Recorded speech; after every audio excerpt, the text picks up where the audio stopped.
This is an addendum to the JF philosophy thing, although this applies more to the point of any kind of that formulaic way of doing or having a philosophical platform or framework which at its roots, at least implicitly, is in identity politics.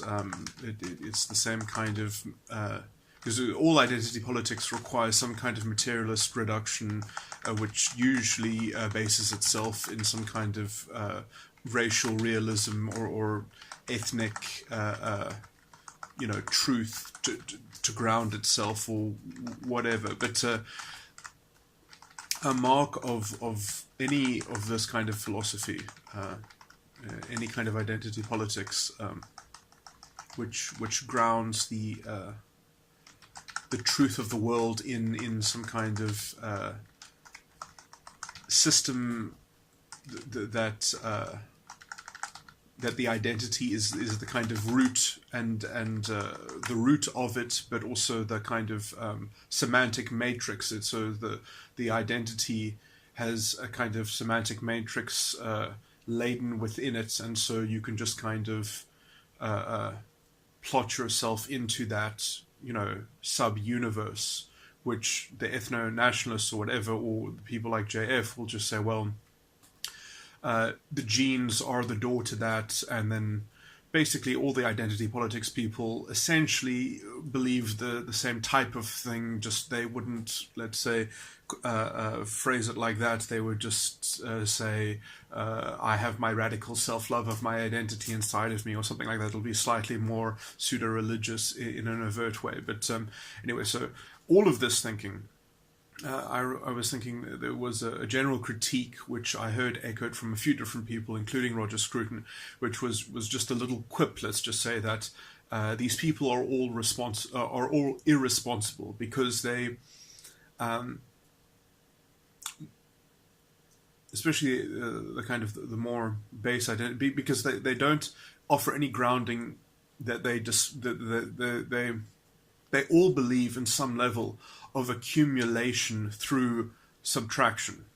It's the strange that they believe that you can accumulate some kind of purity or some, basically you will end up with more by subtraction. You can subtract elements and you will get more. And the reason why they can kind of do this mathematics, right, is it's all under the veil, under the cover of, well, we're going to purify the clarity and the efficacy of the identity matrix that's kind of projected from the identity, and then they all have different doors to enter this. So JF will say, well, that's my genes, that's, the genetic window that I'm hoping to continue my own inheritance and to pass on my genetic inheritance, And then for a kind of more identity politics person, their vision is a kind of a more ethnocentric based cultural purity or whatever, which is also the same concept is there in JF's thing, just it's kind of the philosophical categorization, let's just say, is slightly clearer, although in epistemological terms, it's I would say it's just as he even calls his system nihilism, moral nihilism. I do disagree with I was actually, because from the last video, from the last recording that I made, which was based on his answers to someone who was asking questions of an ethno-nationalist, and he was kind of giving the ethno-nationalist defense. I'll probably give a link to that response. And then I watched his video, which I had seen a long time ago, which was just on moral nihilism. And it is his whole moral nihilist position, right? It seems to make sense. But I'm just going to... technically, on some level, it does make sense until you consider more things. So he makes what I call an arbitrary distinction. He does technically give these wonderful distinctions, which I think he can explain quite clearly, and it seems to all make sense. That these moral choices and these other choices that we have, what it seems to be an arbitrary semantic, moral decisions are just a subset of preferences, or some such thing. Perhaps I'm not describing his system that well at all, but the feature that I'm going to critique, I think I've described it well enough. So how I critique this is that his big division is that there is some objective fact which we are forced to agree upon, that the sun is in the sky. And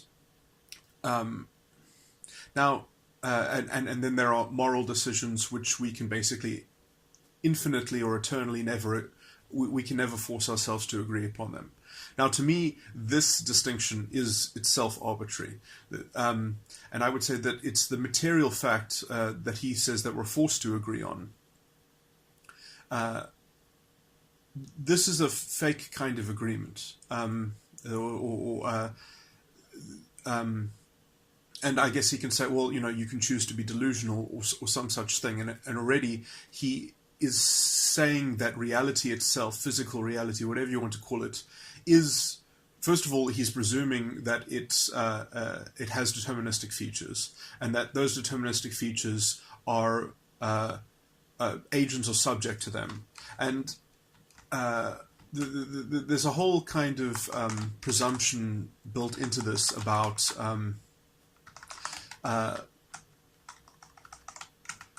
the interrelation between agents and the physical world, or what he would call objective fact, or whatever, and that we are simply subordinate, and we are simply conditioned to our environment. Let's just say our environment appears as this kind of irresistible authority that we either have to align ourselves with, or some such thing. And I mean, I guess this is consistent with his kind of take on Darwinism and such thing. And I do actually have I haven't finished my critique at all, but this I do have a general argument against Darwinism, which is probably in line with Jordan Peterson's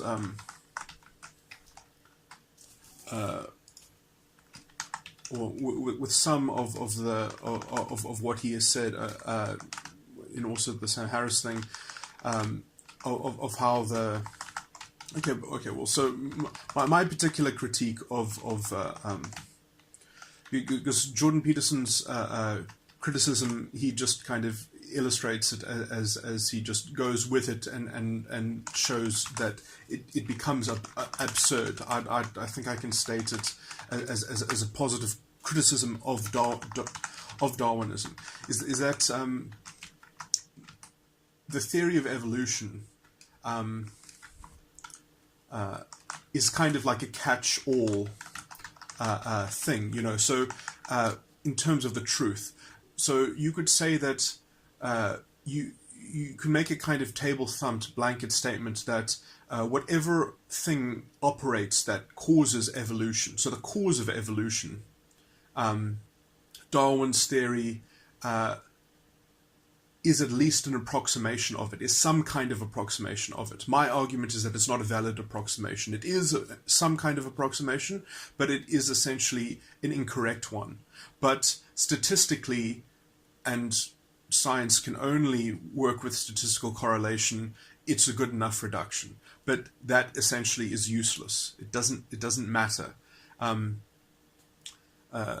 this is to the time example that I gave about what is the difference between night and day. But so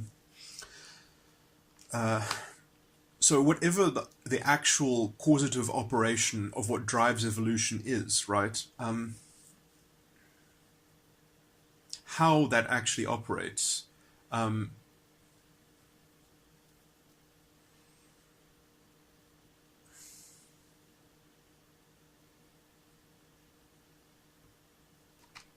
because you're not actually looking at it, looking at the answer to that question, how does it operate? You can only look at the question of how do I test for how it operates, and so you get a different answer. Let's just say, but you get an answer that will encapsulate to some degree. It will, it will reduce it in an encapsulation, but that doesn't mean that the form of your encapsulation is going to be the same epistemic value of the actual thing that's driving the cause. Just that there's some kind of approximate correlation. I did have a better way of delineating this. Well,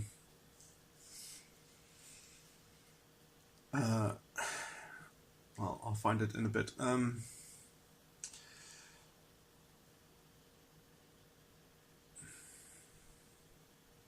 Yeah, so this thing which I see JF say, which is, oh, well, it all boils down anyway to genetics or whatever. Like, the answer to that, the real answer to the technically true answer to that question is yes, and so what? Like that literally doesn't mean anything. Correlation is not causation. That's the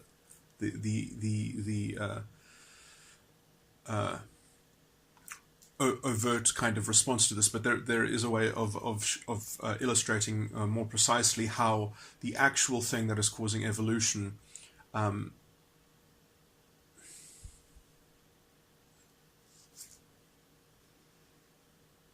Oh, okay. So I actually have the illustration of this. So, and I think biologists do have some cognizance of this, is that as soon as you have a mind which has evolved, right, then you kind of get the problem that evolution itself exists as an object within the mind, okay?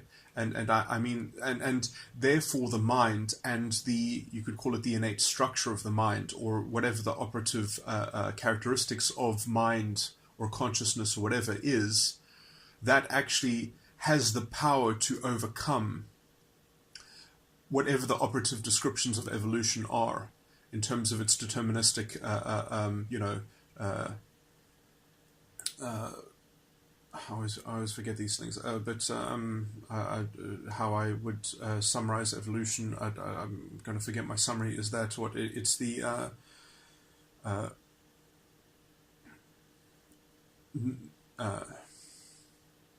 it's the natural selection of random mutation. So you have random mutations, and then because of some kind of selection pressure, those mutations will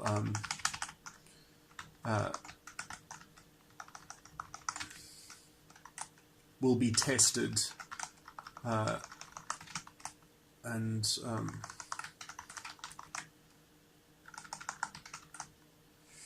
I think I didn't use the word natural selection because anyway, like it would have been much useful if I could have remembered my little two-phrase summary of evolution, but so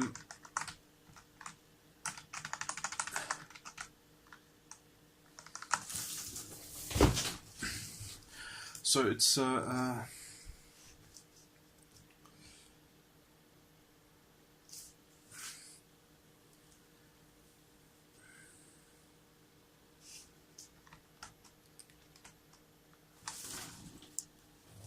okay, so let me just get back to the philosophical point. I'm sure I can salvage this. Is that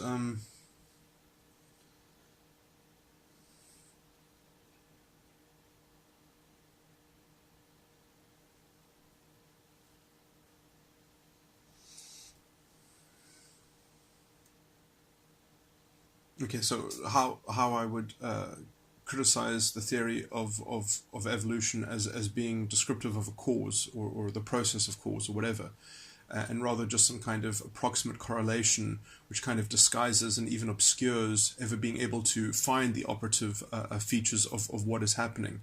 Because if evolution is ever to happen, it's going to have to happen in one lifetime of an individual of a species.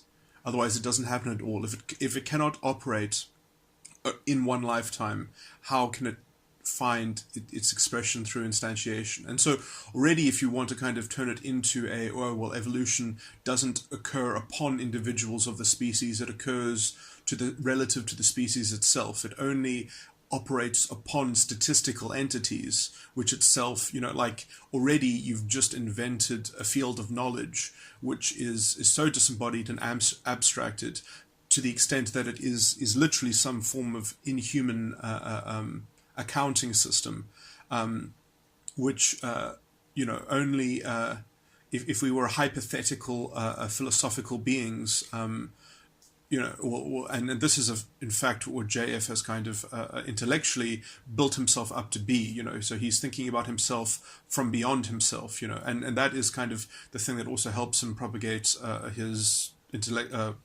moral nihilism, let's just say, is that kind of framework, which, I'm not saying the framework isn't necessarily wrong, it's just incredibly inappropriate in every way, and it's intellectually dishonest for a human being to kind of contend that and think that he is contending it in his own right as an individual. And so I do think that there is some inconsistency between JF saying, well, I'm a libertarian first, I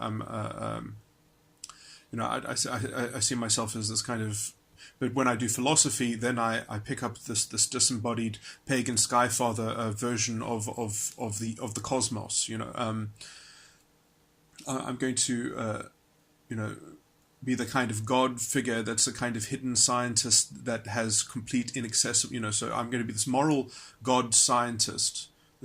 So of moral science that is just beyond accessible knowledge to the thing that I am, but I have to kind of. It's funny that when you kind of put your God figure in an unknowable state beyond yourself, that you're just kind of left as a kind of a wandering child, that bears the mark of its kind of celestial father, but because it's orphaned, it's just sort of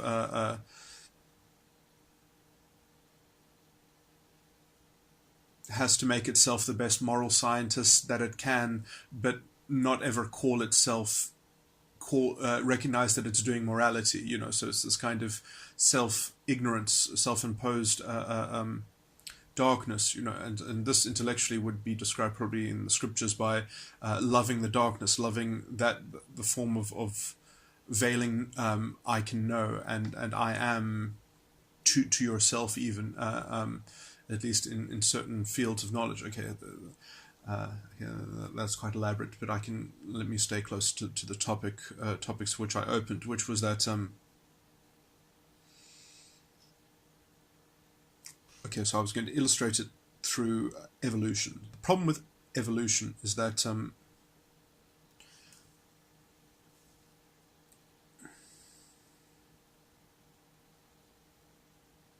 if evolution ever takes place,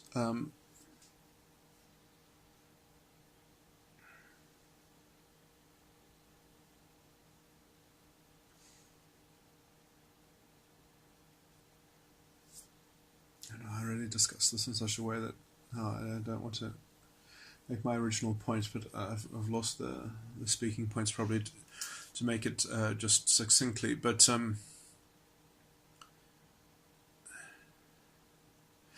the basic problem is that if you're going to describe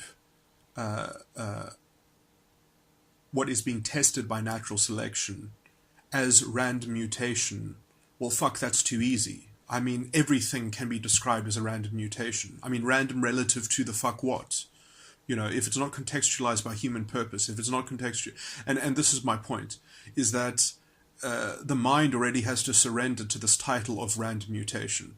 So the mind itself does not see random mutations anymore. The mind itself can actually control these forces which are operative within natural selection. That natural selection, in a sense, breaks down when you have a mind, a mental framework, a mental scape. Now, I understand that what I just said is not necessarily true. My point is that it does not have to be necessarily true in every case, but that it sufficiently might be true in every case. So that means that if you have a mental schema that does not match up with natural selection well enough that you actually overcome those forces, then you are secretly a slave to it. And then you can say that, well, your system has actually popped, and actually everything you were doing was random mutation. All innovation and ingenuity that you thought that you were doing was ingenious. No, fuck that, it was just a random mutation. If the mental framework and schema that you operate within, though, and you can even call this a moral system, is pervasive enough to account for these things, then in a sense it has an overcoming property that it can actually encapsulate natural selection to the point that it dominates it. It rightfully envelops it, because it's kind of incorporated it within its system. Now, I understand that in some points what JF has done mirrors some of the logic that I've just tried to illustrate. But he makes a false distinction when he has this objective world which we're forced to agree on, and then this kind of subjective moral relativism almost, that he thinks that people have semantically tied themselves, that must, if they talk about anything moral as something that has any kind of compulsion or for agreement, toward agreement, that is actually just a weird species of moral relativism, which is perpetrating a successful cult, you could say, which is intellectually not tenable. Now, if he wants to have that kind of doubt, he's happy to have it, but he can't suddenly say, well, that actually stops at the objective universe. Like, that is completely arbitrary. So I would like to say I'm going a step further than JF in his so-called humility, because I can illustrate it when it has to do with time. So the thing is that he says, well, look, we can both go outside, look up into the sky and see the sun, and we both are forced to agree that the sun is there. It's an objective fact. We can't dispute it. Now, I can just change that scenario just a little bit, and it can already start to show the cracks in this distinction. Is that let's just say we did that yesterday, and now we have to talk about, well, we both went outside yesterday to see the sun. Now it's an object in our memories. It's an object in what we have to agree on as some kind of history. So now we've got this axiom to do with the past, and how we're going to deal with that. How is that so? So already you have to presume some kind of determinism, that the past is unchangeable. We have to presume all these things about time itself, about this clockwork universe. We have to presume the clockwork universe in order to keep this sun in the sky in the past a thing, that we're forced to agree on. I don't say that we're forced to agree on it. And then we have the hypothesis, which is, even when we talk about it as a thought experiment, is some kind of imagination hypothesis. When does that hypothesis actually occur? Within its frame, it never happens. Like when we consider how it's framed, it actually never happens, but we imagine that it could happen. So we're saying that we could go outside and look at the sun. So we could decide that we could agree. So, my point is that that's just a form of agreement that we are concocting, that we didn't have to agree. So, we don't have to agree that we are hypothetically doing that. So when he gives the thought experiment, we have to go outside, look at the sun, and we're both forced to agree that the sun is there. And let me just show you how weak this hypothetical frame actually is, because what happens if I was a scientific genius, let's just say, or I was a political powerhouse, and I had a bank of scientists who would do my bidding, right? And we could hypothetically talk about how the sun was there. I say no, we can't, because what happens if I actually have the power to concoct some kind of weird bomb thing or some kind of scientific I'm not going to describe the actual thing, but let's just say it's actually doable. This is a thought experiment at the very least, that I'm going to destroy the sun. So hypothetically, when are we going to see the sun, which I could hypothetically also destroys that we wouldn't be able to see it anymore. And if you want to say that, well, that's a physical process, so we would both be forced to agree that that's not my point. My point is not in that we would have to agree on a temporal sequence or line of action. My point is that my point is not that we have to agree that something physical is happening or not. My point is that our moral decisions to decide to plan things, to decide to do things, is what determines what the world looks like. That the world is the consequence of human or mental decisions. Okay, so the world is a repository. The world is the repository of or record of will, of the will, and the will. What is the actual thing that is salient about the will in terms of how it's expressing itself or whatever? That is the I mean, you could call that morality. Now, I do have issues with morality. Okay, because myself, on some level, when I hear JF talk about moral nihilism, I agree with a lot of that reasoning. But then the distinction between the subjective and subjective, that's just fucked up. That's just it's kind of fabricated bullshit. I mean, that's I think I could out JF on that point. But then when you get to that point, right, and perhaps I should make more illustrations about my point, is that about how so I mean, what I've basically been describing is Aristotle's system of agent causation. The rock is moved by a staff, the staff is moved by a hand, the hand is moved by a man. Which, if you look at that in terms of its grammar of time, you get much closer to something, what I'm saying, but also time itself, therefore, is a resource to the will. The concept of time is only a resource to the will. And so when you are thinking about the imagination, it's all, it's potentially delusional. It is potentially disembodied, abstracted. You have to be very careful about how you are using your imagination, because at the same time, you're kind of disputing the character of truth itself, or at least you're kind of suspending it to some degree, and you're making it subject to your imagination. So if you don't use it, let's just say in a way that is faithful to your actual character, you can self-delude yourself. You can create, kind of scenarios which you think are evidence for something, and it's really just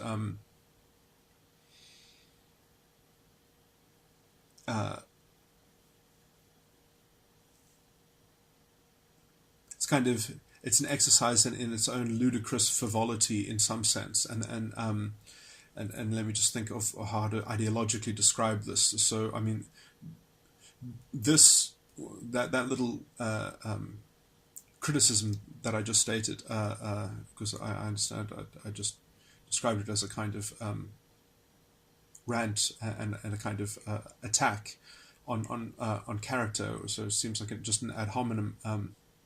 But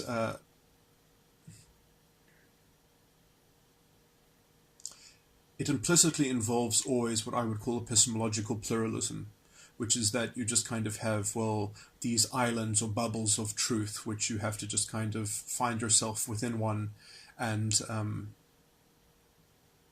which is a species of hard skepticism that's just kind of calcified and is being cynical to the point of having to fudge itself into some kind of operation. So it's like, well, let's just go with genetic determinism. Let's just go with some kind of materialist determinism, which we can say it all boils down to. So this phrase of "it all boils down to" is, I would say, is always an exercise of this hypothetical imagination stuff. and it's not faithful to your own mind, but you don't register that because there's nothing inhibiting your mind from doing it. You have the freedom to do it. You have the freedom to kind of build this Tower of Babel. And all you have to do is think that is kind of come up with actually what is a post hoc argument, which is that, well, the past and the present are like the present and the future. You just have to equate those things. So, I mean, I can semantically clear this up.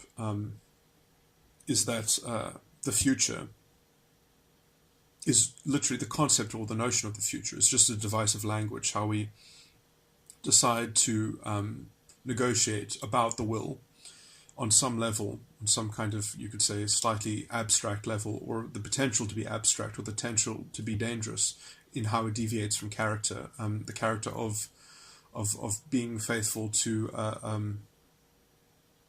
your own moral value, let's just say, or moral evaluations which you're capable of making, that you might deviate outside your own moral value. And so in that sense, morality is a kind of, is a field. Ethics is a field in itself, therefore. There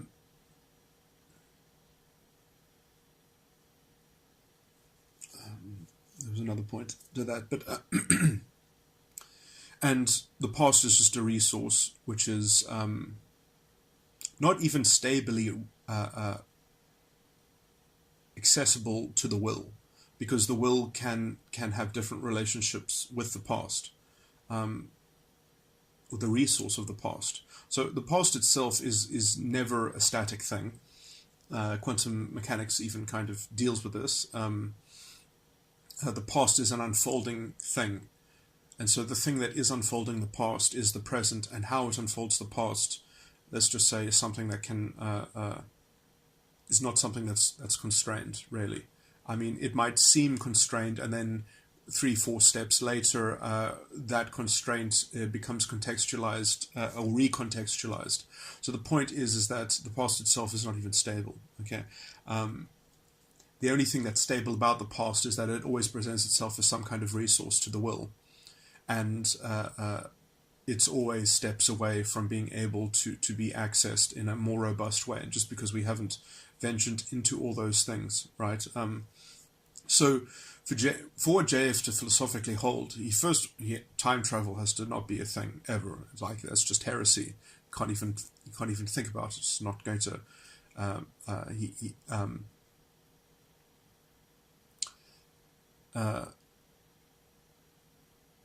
And the past has to be completely fixed, which you could even say, well, quantum mechanics is a direct contradiction of that.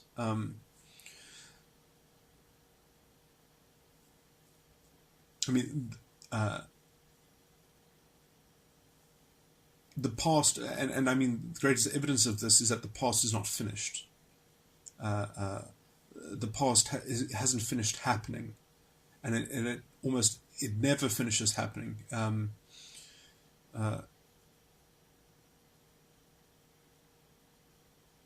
There's always something about it which is not yet determined, and that is in the process of its determining by the will in the present. So when do we go outside and agree that we must agree that the sun is real? So I understand that might be the case. You have to take me very technically on my grammar here. It might be the case that we do that. But when? Because there is no when we cannot decide that will not be true. That agreement is fueled by the will.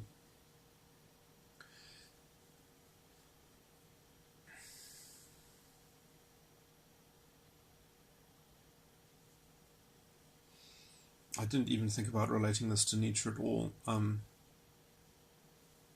but I just noticed how I'm using the phrase the will. I mean, certainly the will to power is problematic in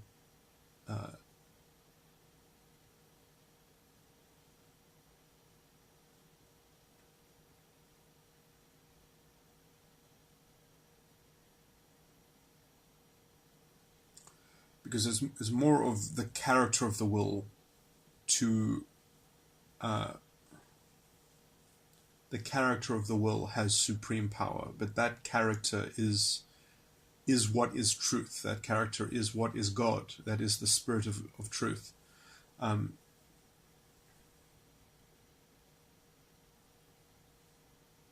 The true character of the will.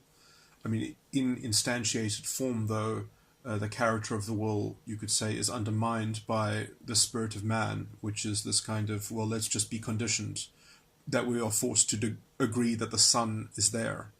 We are but beasts in our conditioned states. We are played on by these demigod forces above us that drive our evolution in the aggregate on us as a collective. And so as soon as you do that, you're kind of camouflaged, as a snake is camouflaged in its environment. There is no distinction between the agent and what it is betwixt and amidst. So you're always amidst this kind of collective accountability, which completely distorts the spirit of liberty.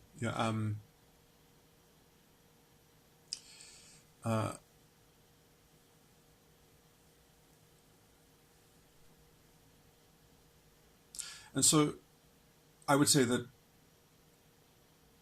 the moral nihilism that JF is contending, well, why can't I have that?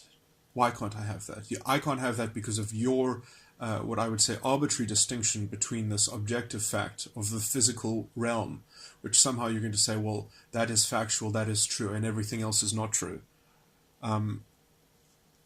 JF did criticize Jordan Peterson. It was the most inane things I had ever heard, but I can't remember all of it. I haven't watched that recently, but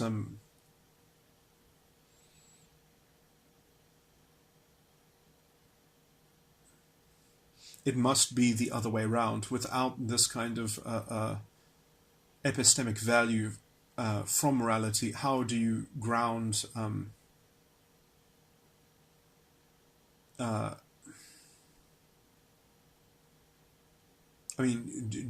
do you think genes must agree that there is a sun? I mean, like, where is the genetic marker for being forced to agree that the sun is in the sky? So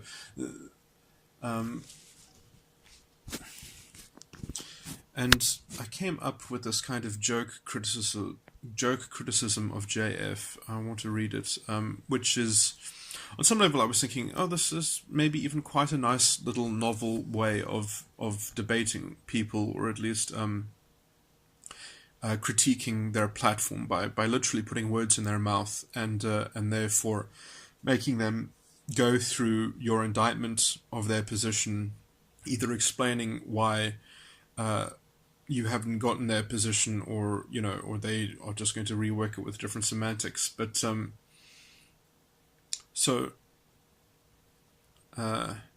this is a fake quote, basically, that I would like to say. The quote ends, with a kind of, after the quotation mark, JF in brackets, on the most intellectually honest day of his life.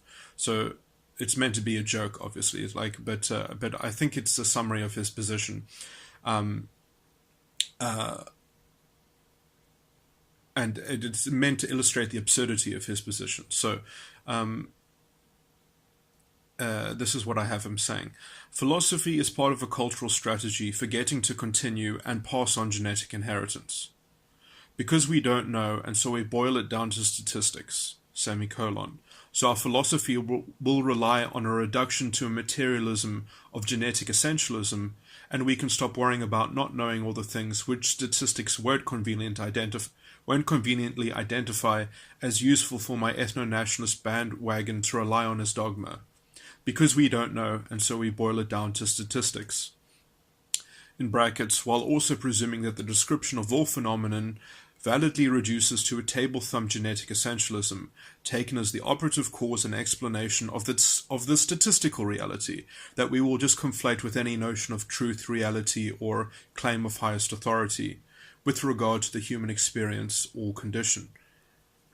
Because if you disagree with me, first you have to overcome the dilemma of hard skepticism that I, the great and humble JF, am immune to, because we don't know, and so we humbly boil it down to our greatest statistical truth that powers the ethno-state pseudo-religious dogma. And then hyphen JF on the most intellectually honest day of his life. So that's my kind of summary of JF's creed.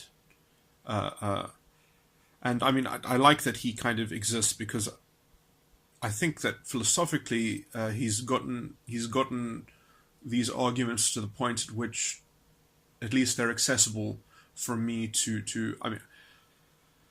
take a crack at. I think he's a good philosophical example of, because I talk to these stupid ethno-nationalists, I debate with them. And I mean, I also debate with people who believe in identity politics. I mean, it's all the same bullshit. It really is. It all has the same philosophical framework. And I think that JF has it articulated, let's just say, within ostensibly a coherent a system that eventually makes the same semantic... see, at least I think that if I ever had a discussion with JF, could see the semantic limits, because eventually I've said this before, if you're debating semantics with an ethno-nationalist, you've already lost. Basically, you've already you're being warped into the rabbit hole, like a vortex. The vortex is taking you down the rabbit hole. It's and they just expect you to give them sympathy to their particular semantic vortex, like that's all they are. And so they'll try, and JF has done this to the point at which it is, let's just say, the most it's on the deepest level of philosophical description. So it is the case that covers all the other cases, and so he can validly talk about all these people as being wrong and inferior to his proto-fascist mind, or I mean, perhaps, because I often call identity politics proto-fascism. I would have to think about how to characterize JF, because I would say intellectually he's the purest form of these things. And I must say, like, obviously, I'm thinking of this stuff as I'm talking, as I'm playing video games at the same time. So I should probably plan these recordings a lot better. But I think I will eventually refine these arguments to talking points that I'll be able to make just a concise recording and go through it, and the flow will probably be better than it has been, although at least I like that this is out in some form, that if someone waded through it and looked for the bits that actually... I mean, I understand the presentation of my philosophical thoughts is a bit jagged, to say the least. In this format, it goes much better in a kind of discussion, because then I can just respond to their semantic use, and I am got the subject that I'm that is in my crosshairs, and usually I can dissolve it much more precisely and clearly. So. Yeah. So I guess as long as I'm not going to be taken out by some ethno-nationalist in the interim, I guess I will continue my my intellectual assault at the gates of these. Yeah, I do think this whole alt-right thing, I mean, people are in it for different reasons. I haven't even started talking about psychology, or I haven't uploaded a video that just deals with psychology. and personality style. Anyway.